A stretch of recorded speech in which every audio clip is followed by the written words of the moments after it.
Also, I hope I'm loud and clear, right? Yeah, it's loud and clear, Dari. Jay. Okay, sounds good. Okay. All good, right? Yeah, yeah, all set, yeah, all well. All right, Are fine. we good to start, or should we Yeah, we give can a? start. Yeah. Okay.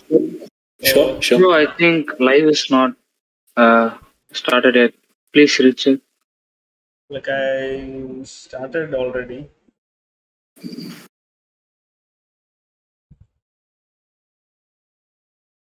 Yeah, now we are live. We can start. It's there, I right? did it.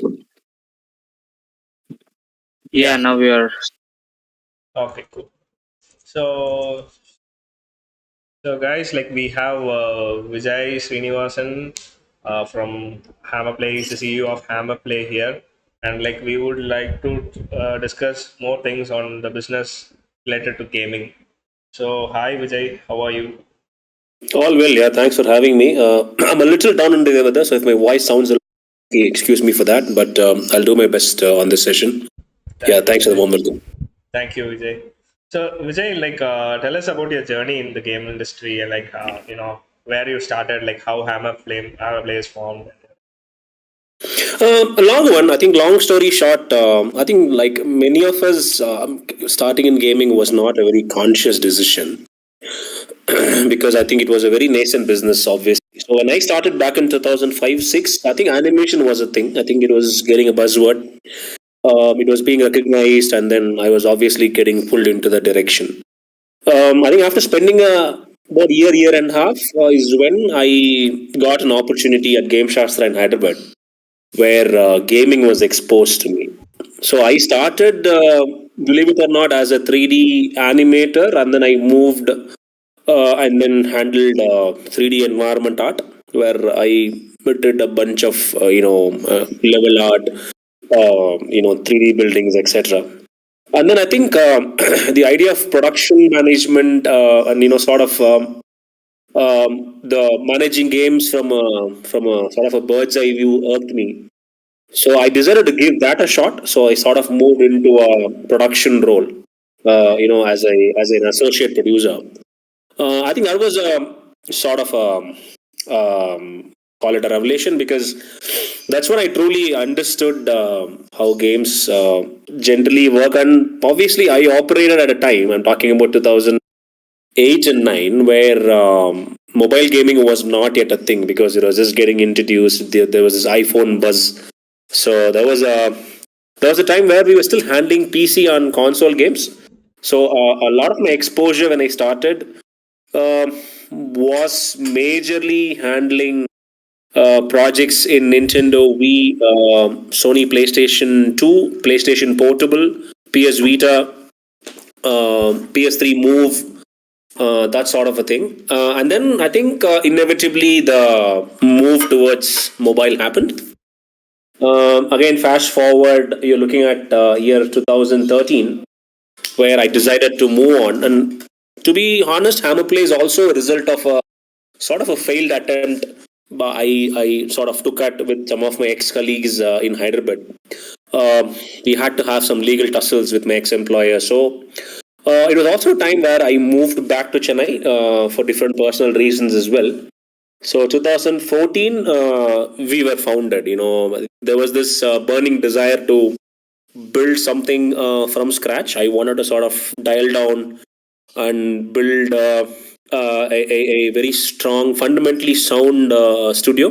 That was the only thought at that mind. In fact, we did not even know what projects or what games we would be working on, except the fact that we had one or two customers we knew in the past, and then I had a partner in the US who, was very supportive in getting this venture off. And then the core team fell in place. I met the folks. You guys interacted with Josh in the morning. He was one of the very very first founding members of the company. And then the vision was eventually sold to the team. It was sort of a very reluctant affair also, but I think somehow we sold the idea of building a team, and then sort of starting the journey. And then fast forward, here we are 8 years in business. Yeah. That sounds interesting. So, like Hammerplay Studio, like I very much admire Hammerplay Studio because like it's totally different studio in India.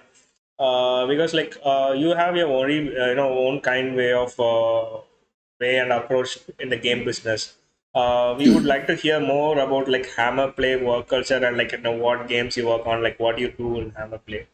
No, see, I'm not sure if we deliberately have a different working method. I think a lot of it comes from the way we function as a team. I think the idea was always to build, like I said, a fundamentally strong team.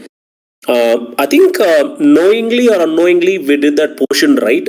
We never hired people originally thinking that we are going to build an XYZ game. That was never in our vision. We rather try to build a good core team. When I say core team, people who understand or are able to learn from different facets. Again, programming, art, majorly, and then design. So I think the core folks who came on board with the help of that the original idea laid the foundation as to what we wanted to do. So, and then I think this philosophy was a lot more, should I say, evident because till date we don't quite hire because we need some game or some project done. Of course, there are instances like that, but the idea was to build a strong team, and then you can basically plug in any game around that team. Right now we touchwood reached a point where I think we are handling different genres. In fact, I think we have this conversation in house with the team. Even in our previous experiences, in my past, I've not handled this variety of genre. This is both published and unpublished games. I think that is mainly because the team, I think, built that appetite. They learned the trade and then matured in the process.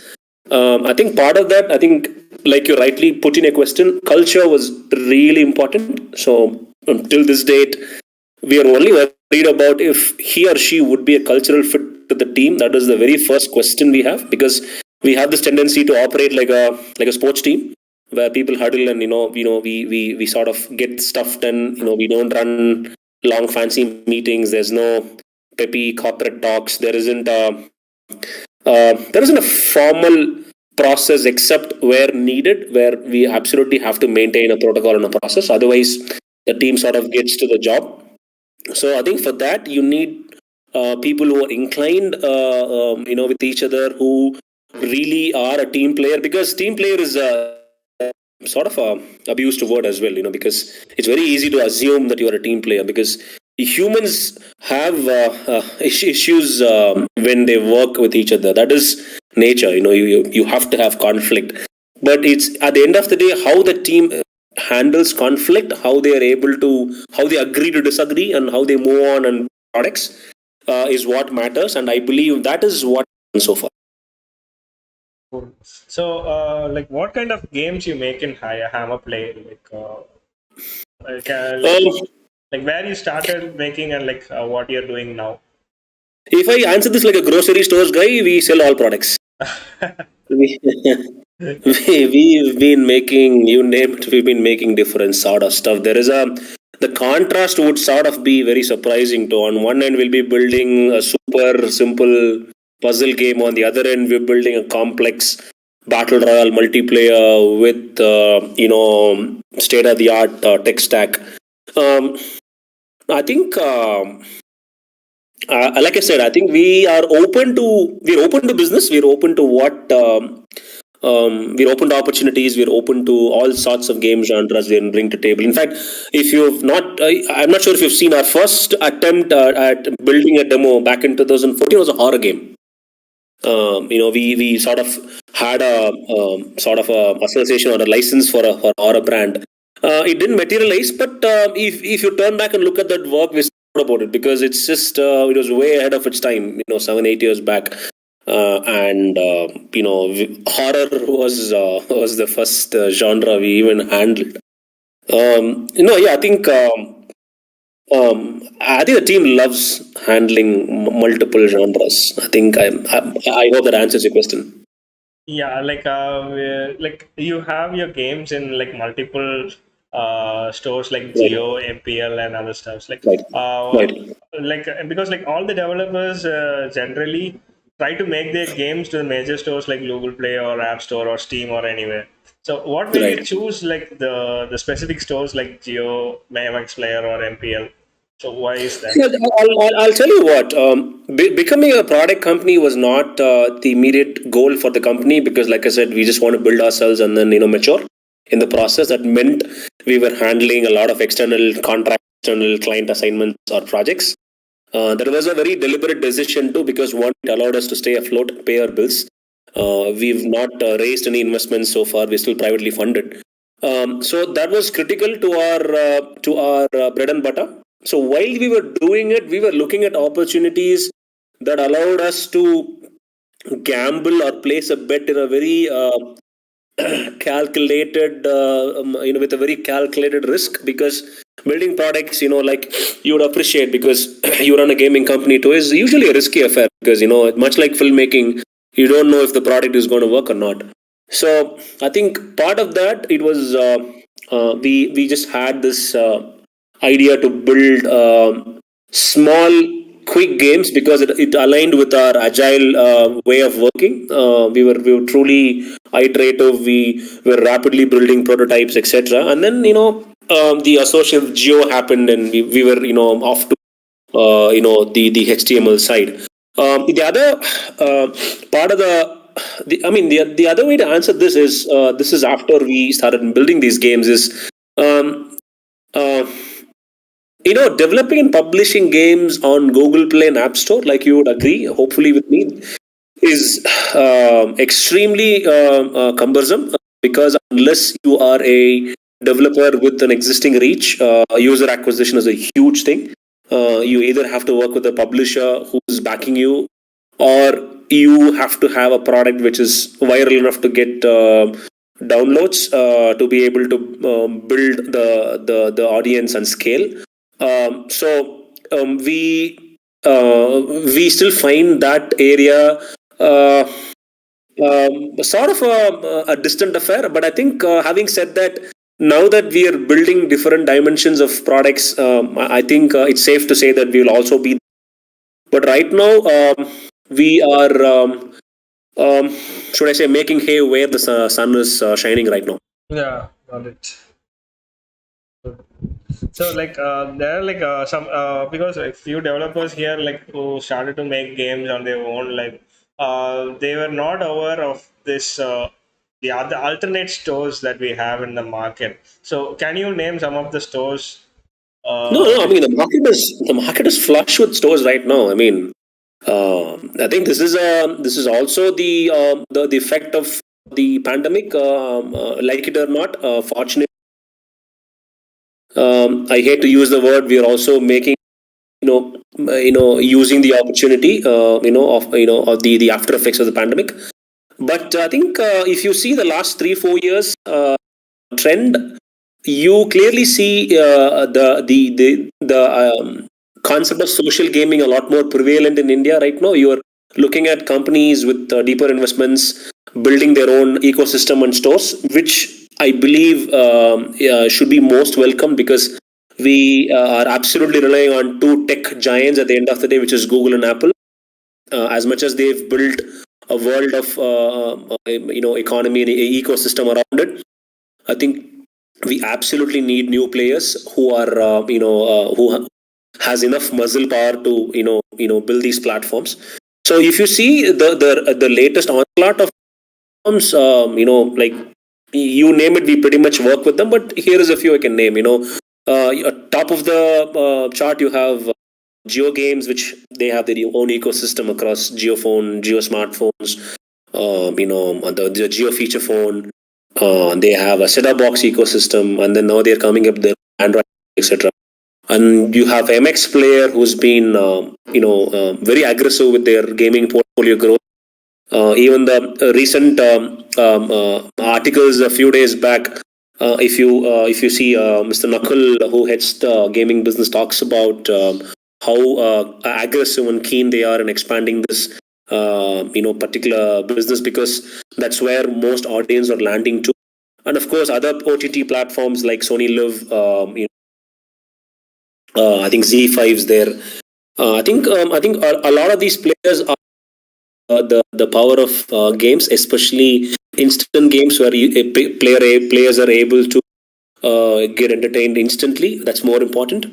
And of course, non-gaming companies, larger corporations involved.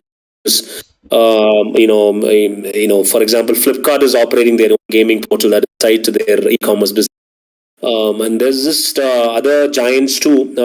Unfortunately, I can't disclose, but there are other giants too. They are already, trying to expand their business models, beyond where they are operating and come into gaming. So we know, like, one question, like we know the audience that who plays mobile games in usually, like, everyone has smartphones, because Geo platform is something different. Like, it's a different kind of a device. It's like Yeah, very old device. So yeah. how are the audience are there, like, compared to the regular gamer audience?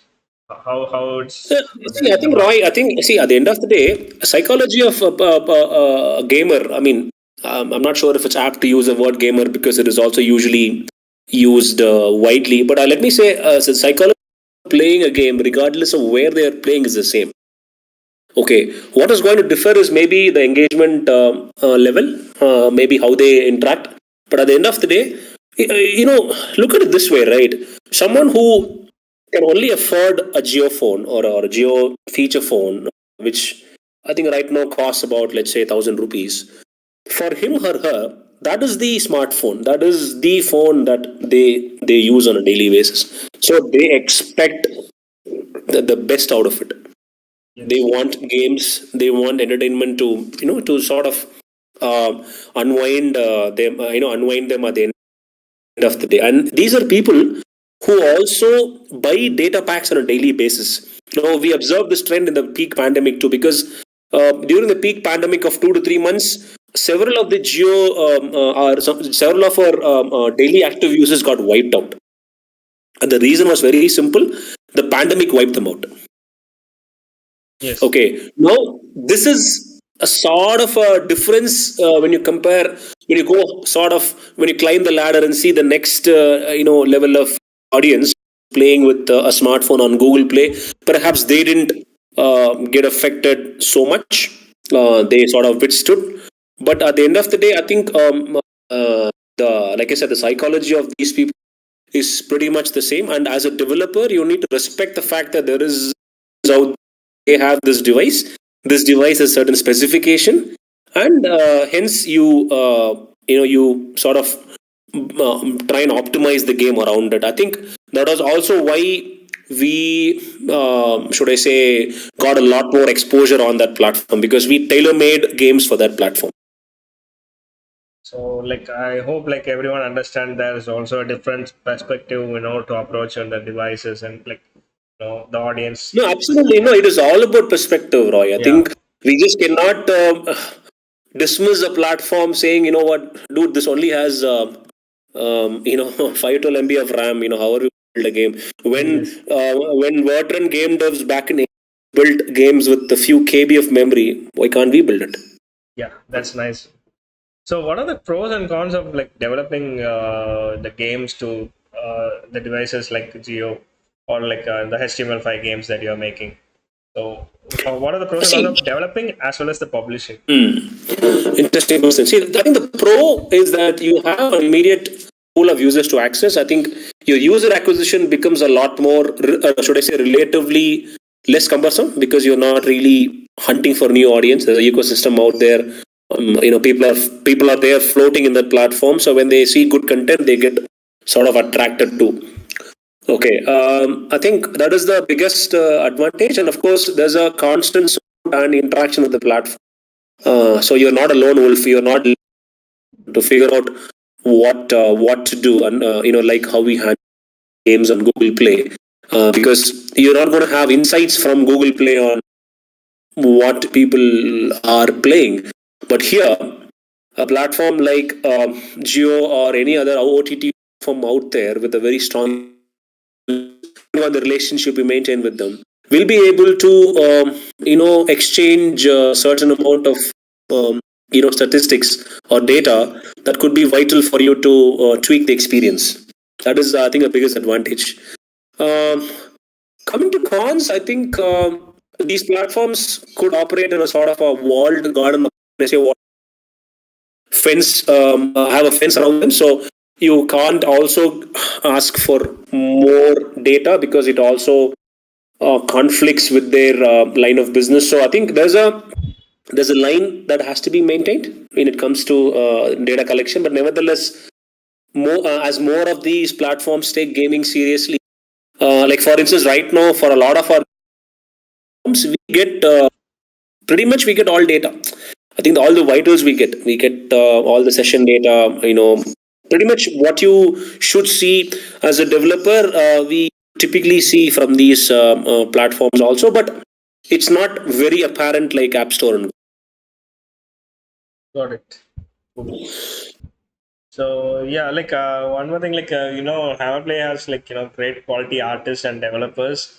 Like, how do you find talent to your studio? Because like there are jammers here, like who has great talents and everything. Like because like how do you identify them? Like how you will identify a good artist and a good developer? Like I said, I think before we even tag them as a good artist, developer, designer, or tester, etc., we try and tag them if they are a cultural fit. Should I say they have good human skills? When I say human skills, typically what you refer as soft skills, good attitude, humble, eager to learn, etc. So I think once that layer is full, then we look at the hard skills, where how fundamentally strong they are with their art and coding.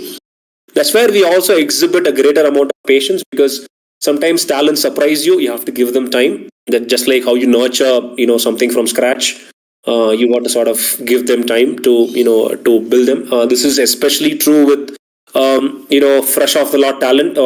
We usually bring as interns. We're a big believer of internship.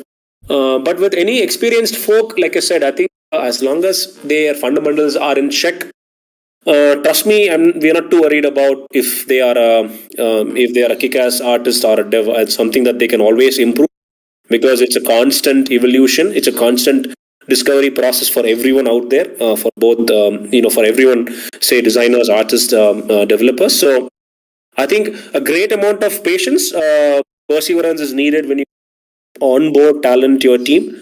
That means when you look at 50 to 100 profiles, you are literally trickling down to say 2 to 3 profiles, because you have to be particular about about the, like I said, the fit. But I think it's a challenging affair. I'm not going to lie that it's a cakewalk. Trust me, hiring. We currently in that boat as well. Hiring is never easy. So, what would you say to the jammers who are like looking to start their own game studio or business? You know What's what the I best? I'll tell them? Don't start right away. it's So, like a any it's a reasons for that? counterintuitive advice, but you see, I mean, it sounds very glamorous, building your studio, because I hear this from many folks who I interview. In recent times, they would be studying in an institute that's that we are usually known to, right, in and around the city. So they usually have this idea of start my own studio. I have this passion for games. I'm going to say, I mean, it could be a sort of a, like I said, counterintuitive or controversial advice. It could work. See, the laws of business isn't going to change regardless of what industry you operate in. Let it be gaming, advertising, filmmaking, radio, etc. The laws of starting a business, scaling it, making it profitable isn't going to change. Right now, the business landscape is different, because companies right now are a lot more worried about scale and less about revenues. because they want to build this so-called valuation. That's a different thing altogether. I'm not even getting into that. But I'm going to advise that you jammers out there, budding talent out there, gain real world experience, work solidly somewhere, learn the tricks and trade, build games. One of the producers I used to work with, Sony Europe, used to say this. He used to compare this with the football game. He used to say, Vijay, I would like you guys first of all play the game and fail before you talk about scoring a goal and winning the trophy. So I think it's really important that they build something. They inherently fail in the process. When I say fail, it's okay if the game is sloppy. If it's okay if the game didn't come out well, and it's okay if the game is bashed. But what you're doing is you are shipping. You are building and shipping a game. It's extremely. I think business only operates with people who deliver out there. So you won't be able to do all this flawlessly when you start right off the bat, start your own business right off the bat. So I think you need to gain real world exposure in some form. Make sure you have adequate backup. In some form, you need to have a decent seed fund. You need to have, and then build a very trustworthy team. So if these pieces fall in place, um, I think hopefully you'll be less likely to fail in the process. So let's say like I'm gaining experience. I gained experience, so I have the Yeah. sufficient fund. Yeah. Like I'm starting a studio right now. Like how can I choose a right business model? Okay, I know like this differs from every perspective, every businessman perspective. So let's say, what are the things that I should be aware of while starting the business model? I mean, like starting a business game, business studio, or something. No, you and I know this, Roy. It's a dynamic business. Yeah. We are witnessing a trend that we uh, 6 months back. You know what I'm talking about? I'm talking about NFTs and blockchain. Yeah. I mean, it was a buzzword we did here some 2-3 years back, but right now, pretty much everyone you hear out there is talking. Pretty sure you heard it, right? Yes. Yes. So Actually, my you next need to be question is making. about that. Like, like as they are like moving towards the next steps in the game industry, No, like I think the I metaverse and think NFTs are coming. Like, what do yeah. you I mean, think the it's future? a great example of how fluid the business. Yeah. So if you traditionally went with the idea of building a game and publishing something that is not currently in trend or not aligning with the current expectation, you know the outcome. You know you're not going to make a cut out there, right? Regardless, and then you're going to only see your seed getting depleting. So I think it's very important that you build a team, build a viable model where the good examples of building a viable model is usually doing some sort of a servicing to other game developers are very it's a business in demand. Good game development teams are pretty rare to come by. So if you are that team, you can capitalize on your strength by building a team which also works with external publishers and studios exclusively them, in the process bolstering yourself, building a brand, and then come out to build your products. This is a slightly long sort of a long turnaround, or a sort of a longish approach, but would be far better than putting your seed fund. Let's say uh, you're putting say 25-30 lakhs upfront to build that first thing, where you hire a few folks and then you build it. Trust me, without a sound backing, you're going to see that money vaporize.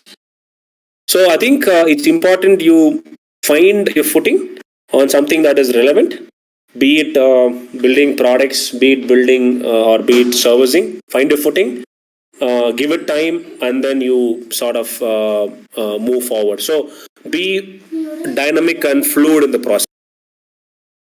So, like, what will be the future in the gaming industry? Like, let's say, like now there's metaverse and NFT blockchains are coming. There are some talks going on, like that we won't be having any mobile, so that like we won't be, making mobile games in that way. So, what do you believe in this? Like this kind of talks. Like, what's your You know, idea on that? Roy, let me quote you something. You know, back in 2000, I think 7 or 8, when similar questions asked with some of my senior folks, or in some of my sessions in the, we used to say that India would. Would you believe that? No, We used no, to say like that. your voice got stuck. Actually, what do you Sorry, say? am I audible right now? Yeah. Yeah, so we used to say back in 8 or 9, when people asked a very similar question, they used to say India could be a hub PC and console gaming. Okay. Never happened, right? Yeah, never happened. Because we did not foresee the revolution of mobile games. So I think, see, mobile gaming is here to stay. It's going to evolve in different formats. I think we are going to consume entertainment in different format. One of the format I think is going to gain more popularity. I'm not trying to be you know fortune teller here, but I think instant entertainment is going to be more and more prevalent. I'm not saying this because we operate in the domain. Just like how we want to consume videos streaming instantly, I think people out there want their games instantly served. I think your hyper casual games that you guys operate yourself is a great fit because those games are snackable. You play them instantly. So I think that domain is going to invariably expand. I think in our country, blockchain could be a bubble that could be bursting. We need to wait and see. But I think right now the trend is such that we're trying to capitalize on the wave. You're trying to sort of ride the tide before the tide sort of weakens. You not it's a gray area. I think you're pretty sure we are dealing that in another question. But I Yes. think I'm not going to say it's going to be the future. Okay. Okay. There's So, going to be a. It's going to be. I think gaming is going to inherently take shape in different format in within mobile. We even force. Some time back we were forcing if VR would be the mainstream. I don't think VR is it. VR it is a mainstream. I think it's still cumbersome for a mainstream where. So yes. I think the dream of Ready Player One isn't going to be the reality right now or in the next immediate years to come. But I believe our smartphones will get more powerful. So I think the line will to see already seeing console graphics on your. It's going One. to get better and better. Handheld will cross with PlayStation, Xbox League graphics.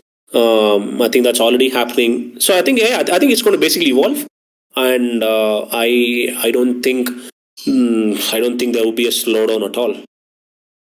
So, like, you have any questions, guys? Like, we have like one more questions left to ask to Vijay. Like, if you have any questions, please raise your hands, like, so that like I can ask it. Anyone? Yeah, feel free, guys. Happy to. Yeah, Dhruv, you can accept and talk.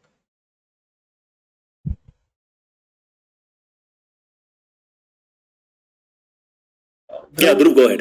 you can accept.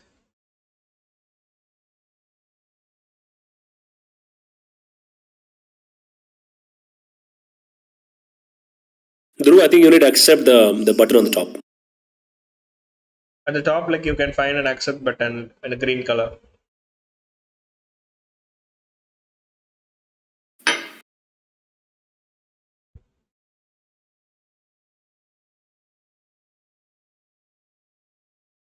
Like, Dhruv, you were able to hear us. I think you need to accept and then no, he should said it. like he couldn't get the accept button. Yeah, I think there's a bug. Even I saw. I think I was not able to Oh, press it. so Dhruv, can you list your questions in the mic chat? And like we can get that. Okay. So he's typing the question.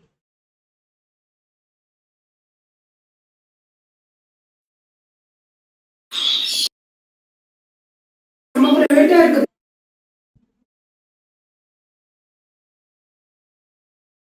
yeah, he's here. Hello. Oh, yeah, hi. Sorry, I just got the exit Yeah, button. no worries. Hi, sir. I'm Dhruv Deshpande. My question is so right now I'm a first year game art and design student. So once I graduate, so what will be a beneficial choice for me? Like, should I, like, what do you call it? Like, through my placements, should I start working for a game studio or should I go down the path of, like, what do you call it? Like, creating your own game studio or like from the financial aspect, obviously. No, I think a sane approach would be to get yourself into a studio. I think internship is a great way to start. Get yourself familiar. A lot of the studios out there right now are very eager for good talent. So, should you hold a good portfolio, a very strong portfolio in whatever you do, environments, animations, showcase that. Keep it minimal, keep it slick, keep it cool. Um, have a good ArtStation page, have a good blog, and then you showcase that in a test. They usually test you by giving you a little piece of art. I think Yeah. enroll yourself as an intern. They usually absorb you. So I think you should work to begin with, get a real world exposure, and then eventually, build a desire to run your own business. Okay, sir. That way you would look like you're graduating from a larger, more or a better university. Internships are a great way to do. Yes, sir. So, any more doubts? Anyone? Like in the beginning, you were saying like just give an example. Like for example, if I try to apply for internship at Hammerplay student, for Yeah. example, Yeah. and as you said, you guys first see the culture, how the person like if I'm not using right words, if they are if they like the what do you call it? If there's a correct vibe or not, if that makes sense. Yeah, see, I think that's where we prefer spending. I think the pandemic isn't allowing us to do. Usually, what happened earlier pandemic, we used to call them down, spend at least half a day with them. We used to Okay, play sir. games with potential candidates. Okay, sir. Yeah, this was an exercise we used to do in the past. Not doing these days. I think it's been a few years, but that is just to see if he or she is able to gel well. If they're sort of breaking the ice. How they Yes, sort sir. of would behave in that in that atmosphere. In fact, trust me, some students. Okay, sir. So basically, like you won't be looking at just like if you're a developer, then your skills, or if you're an artist, your art. Like like what kind of person you are. Like if you will be gelling with the team, or if you can work with other people, with seniors, colleagues, etc. Right? Come again, Dhruv. I lost you. I lost you there in the middle. Can you hear me now, sir? Could you repeat the question again? Yeah, I'm asking. So, like, if a developer is what do you call applying, Mhm. or if an artist is applying, so like before you look at this development skills or the art, you will make sure that that person gels in with the like with people around him. If he or she can work as a team, or if he or she can communicate with the seniors or the colleagues properly. That's what you guys are looking for, right? True, true. I think cultural fit. Yeah, I think see at the end of the day, all of us, see, we are a social animal. Find ways of working together, resolve conflicts. Okay, and Yes. I think the essential part of that is to make sure we the soft skills, etc. Nowhere our art and development skill is going to matter there. Yes, sir. I think then you go one step below and get the fundamentals on dev or design, whatever it is, strengthened. Then you identify that. Yes, sir. This is also why I mean, just to quickly give you guys an example, we are huge fans of Valve. Valve still does this because they're a flat org studio. They don't have designations, or which to some extent we follow, or a large extent. They don't really, have a corporate hierarchy. So what happens is, you join the studio, left on your own what you want to do in the studio. So you can just go literally move your table and plug with the team. If you want to work with Dota team, you go work with them. If you think you can add value to Counter Strike, you do that. I think then the peers would sort of rate each other. They understand how each other work, and it's a risky model. But if you think about it, if done right, it's one of the most beneficial models, and they've been in business. We all know they've been in business Yes, for sir. the last 25 years. Yes, sir. Yeah. Also, how difficult or easy is it to shift into this industry from any other field? Because the reason I'm asking is because right now I'm doing BSc in game and design, and like before this, I was doing I'm a BCom graduate. So before this, I was doing BCom, and I wasn't interested in that like by any means. So will it be like I do have a lot of experience? I'm doing an internship right now also, but like, will it be difficult for me because of that? No, I'm a commerce graduate myself, Dhruv, from Loyola. Oh wow, okay. I can tell you for a fact that it's not that difficult, as long as we are after all here in India. Yes, sir. What your core subject or core graduation is, it usually doesn't matter. In fact, a lot of us in the studio are from wildly different industries. We have mechanical engineers, we have people from different business who came and joined. I remember we had an artist who learnt aircraft maintenance. Would you believe that? So I think making the switch is easy because the moment you decide, it's a leap of faith. Preparation for that is going to be the most difficult affair because you need to footing, you need to realize what you're good at, and then But otherwise, this industry is all about people from different business, and I would say that is the most beneficial part of this business. These days, in fact, we're not hiring people, from a gaming background. Trust me on that.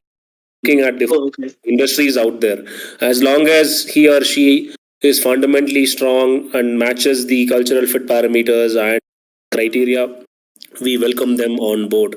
They don't have to be from the gaming business. Right, sir. Okay, sir. Thank you so much. It was really nice talking to you. Yeah, sure. Bye. So any more questions, guys? Anyone's Shivanesh or anyone? No? Yeah, I'm sure I can take one or two questions, I'm sure. Yes, we have some time. Anything related to, games or, career guidance or anything?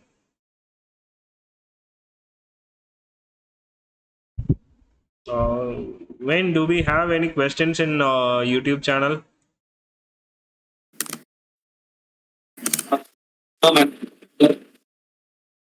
Oh yeah, that's one. Okay, okay. So it seems like you have pretty much answered everyone's doubts in this session. Cool, no worries. Awesome. Fine. Okay, then shall we end this session? Yeah, like last thing, like what kind of games you play, Vijay? Like I know you are a God of a fan. Like what are the games you like to play? I heard what Josh answered this morning on that. I think I am going to give you the same answer. It's been a while since I played games. It's a myth. It's a myth that people working in the games business play games all day. It's a myth. You only end up playing. The game that I've been playing for the last several months is Carom. We are about to launch it on a different platform, so I've been day in and out playing Carom. It's funny because it's not about the time also. Yes. I think it's about the attention these days. Our offices usually load different consoles, different games, but trust me, it's just that not able to sit and play games. But I used to enjoy. No, I'm a huge God of War fan. You're right. Really enjoyed playing it on the big screen. Yes. And I am a big fan of studies. Big fan of Team Fortress. Most of us are in the team. Huge fans. Anything from Valve, we are usually a fan. But you have two huge fans. But yeah, I think that's and of course COD 2 classic. Capture the flag. Yes. We still are. Should I say? We're really fans of the older franchises. Not necessarily the new ones. Yes, got it. So cool. I would like you to give some advice and tips for the jammers here, like during the jam. Any? Um, I think keeping up the spirit is important. We have attempted many. The initial spirit dies down. We end up losing that focus and interest. It's also because we are trying to biologically beat the clock and stay awake. Do that. I think keep up the spirit of what you start.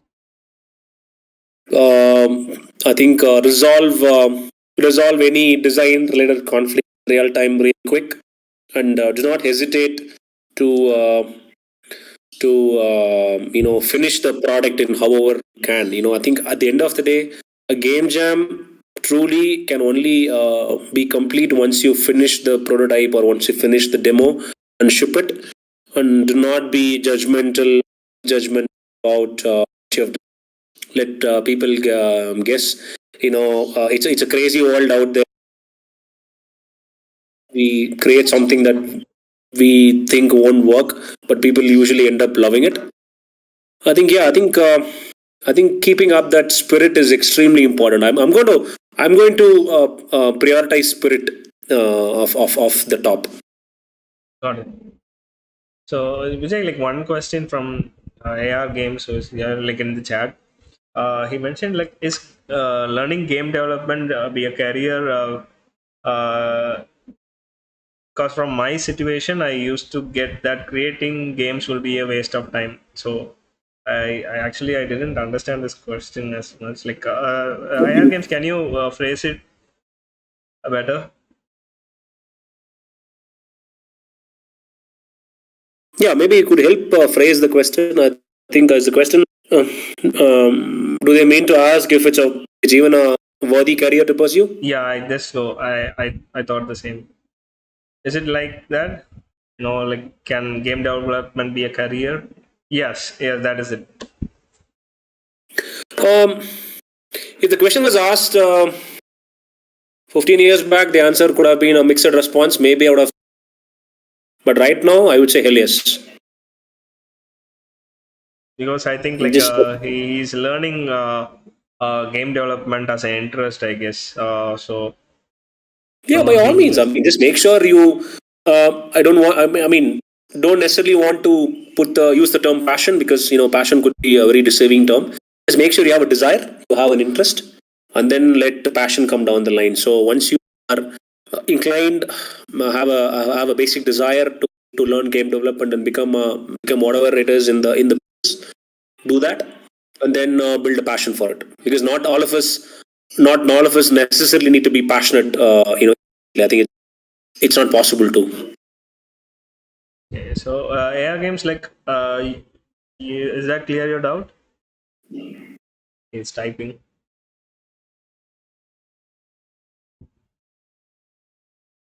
Okay, cool. He's Cool. convinced with that. Cool. Fine. Any more doubts? Anyone? If we have time.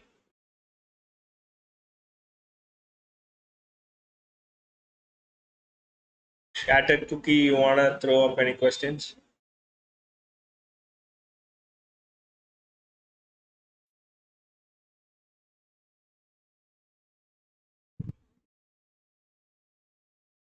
Oh. Fine. I think like we can end the session here, Vijay. Cool, awesome. Thanks for the opportunity. I'm very Thank you, glad to Vijay. Thank you very much for coming here. virtually participate. Yeah, absolutely. Very infectious to do that.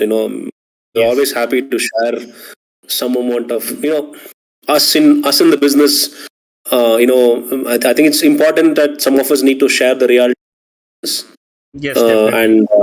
And don't mistake me if I've been a little too straightforward or gave any counter answers. But I think it's important the state of affairs and Yes. or misconception about it. Yes, the reason I arrange like different talks from different game studios, because like they need to understand like what is the perspective, like what are their perspective, and like where they can target their interest into game development. So that's the reason like Absolutely. we have this mixed kind of things, so that they can focus on the thing that they like, and they can focus it very well. Yeah. Absolutely. Cool. Cool. Thanks. Thanks for having me, and Thanks, You guys have Vijay. a good jam ahead, and hopefully we'll do this sometime physically soon. Yes, definitely we'll do that. Cool. Cool. Thank you. Have a good evening. Thank you. Have a Bye. great day. Bye bye.